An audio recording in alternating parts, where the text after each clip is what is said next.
So here we are on a small sort of ridge line. You can see how dry it is. I mean, there's absolutely no soil. I mean, there's hardly any living soil here.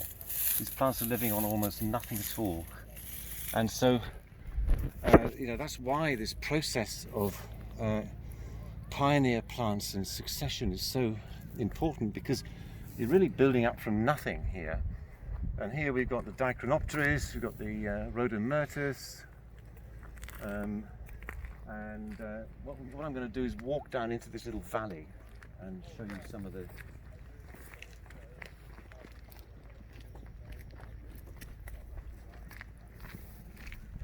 bit of Melastoma sanguineum.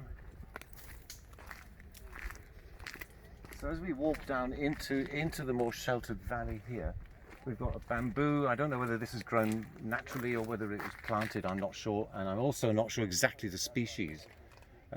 So I'm not going to go on too much about that.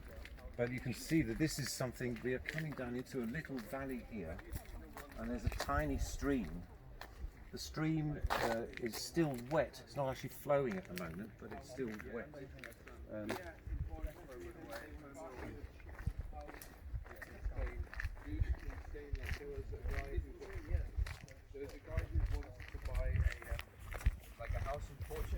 And then once we get down here, once we actually get down here, we've moved, as you've noticed, from a completely open grass and scrub area into what is almost woodland. And we've got the Schefflera heptaphylla growing away here, forming a canopy, right? It's got big enough to form a canopy. And but it's not just a natural process. We people have been speeding up this process. And this area 20 years ago, when I used to come running up here 20 years ago, was really absolutely open area. It's amazing. Now we've got a Syzygium jambos growing here. We'll talk about that a bit more later.